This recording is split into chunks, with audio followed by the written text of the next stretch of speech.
Hey folks, welcome to the show. I'm Amy, your motivational host. And if you're new to Your Inspired Life, well, you found a place where you can come and get daily motivation to stay on track with your goals. So it's my mission to really help you with a lot of tips and a lot of resources to really get successful in achieving your goals. So it's definitely not easy to change habits. And when I talk to people, it's the same challenges over and over again. It's staying motivated, having energy, keeping a positive mindset, and really optimizing the diet and exercise routine. So what I'm doing is sharing my tips over the last 20 years, being a dietitian and motivational coach for folks, really helping people get back on track and staying on track. So that's what this show is all about. As we stay on track, we're able to achieve our goals, and that leads us to our biggest dreams. So let's do this. So what I want to do today is go over the most impactful things you can actually do right away to see some significant results.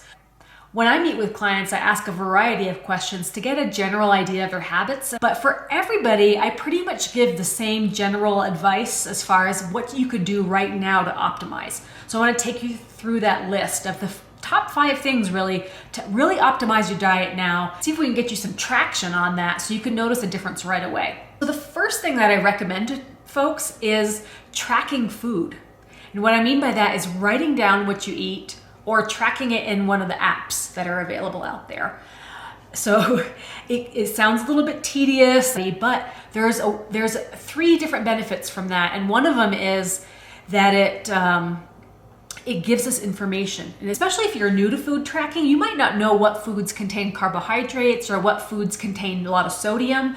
So you're getting a lot of information maybe for the very first time, and you're really learning about food. I feel like it's like the crash course of nutrition. It's actually just making you look at food labels for the very first time, just by the data that you're getting from it. So you're getting information from food tracking. The second thing is that we're looking at patterns. So we might find that you tend to eat not very much in the morning, or you tend to eat most of your calories after dinner. So looking at the patterns is very worthwhile as well.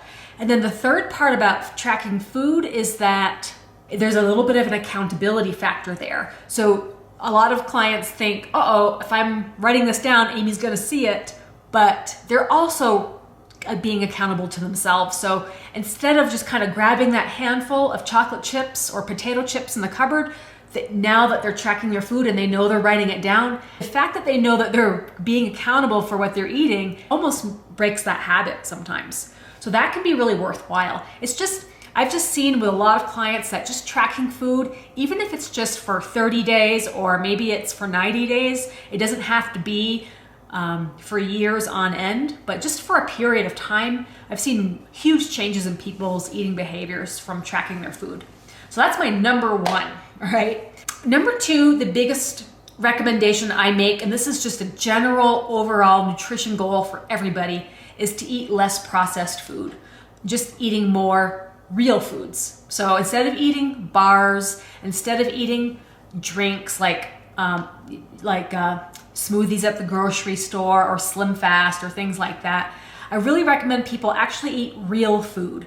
Just cutting back on the amount of processed food can be huge. So what if, and that could just be, not drinking as many bottled drinks or packaged chips or crackers that come in a box, really cutting back on that stuff, cutting back on ready-made meals in a can or frozen meals, that type of thing. So I think that can be really huge impact for people, especially if they're working on blood pressure issues or cutting back on salt. People really notice a big difference when they cut back on the processed food, and they notice a difference in their hunger as well.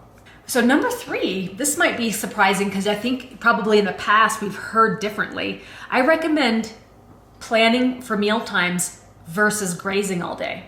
There has been so many recommendations about, should I have 5 mini meals a day? Should I just eat little bits all day long?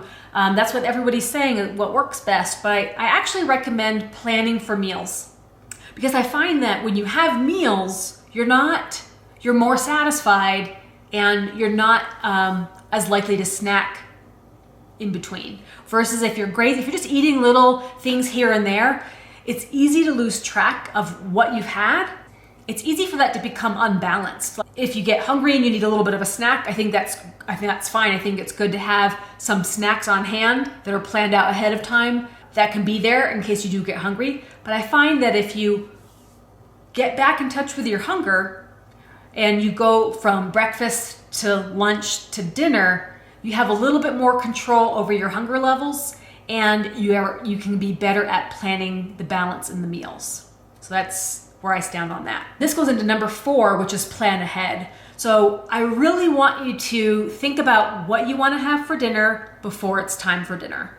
I think what I found is that most people don't know what they're having for dinner at 4:00 p.m. They have no clue, and they don't have the skill set of being able to throw something together at the last minute. Mostly because we're tired and we've had the whole day of work or whatever, and we just don't really have that mental capacity to put together a meal. It doesn't have to be prepared ahead of time, although that can save some work.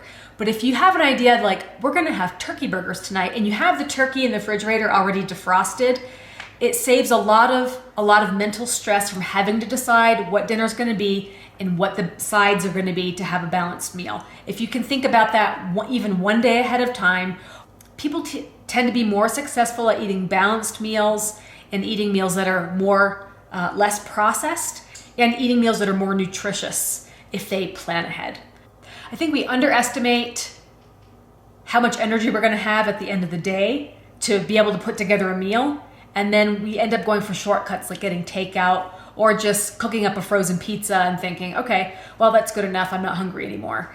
But most people have goals to be healthier or to lose weight or to reduce their disease risk if they're trying to control their blood pressure or their cholesterol. So a lot of people are trying to make changes in this department, and they don't give themselves a fair shot because they're waiting to the last minute. Right, and we're up to number 5. So my number 5 recommendation for speed tracking your results, improving your nutrition, is following the plate method for portion control. So this is a recommendation I've been using for years for folks. It started when I was working with patients with diabetes, but this works for everybody that is trying to improve their nutrition. So what I recommend is to fill up half of your plate with vegetables. And these are like non-starchy vegetables. I'm not talking about potatoes or corn, just vegetables here, your non-starchy vegetables.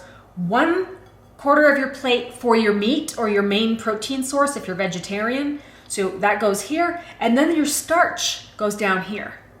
Now it might be a little bit mixed up if you have special needs, like if you're an athlete, I might switch it around a little bit. But for most people, when your goal is weight loss or improving your blood sugar or improving your cholesterol or your blood pressure, this is what I'm going to recommend for you to follow to improve your nutrition. It's so fast and simple, and I've worked with people that this is all they've done, and they've lost 30 pounds in a little over a month. So it can be really impactful for people, and it's just such a simple concept.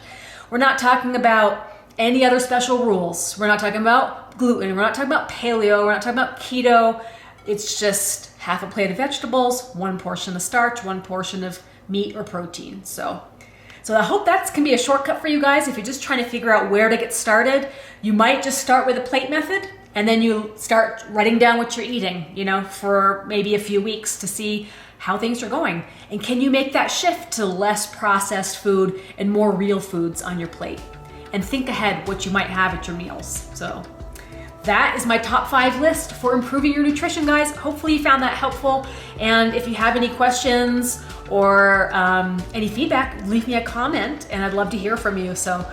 And good luck on speed tracking your results. Hopefully you see an increase in energy, you feel better, you look better, and you're on the road to good health. Okay, we'll see you next time. Bye-bye.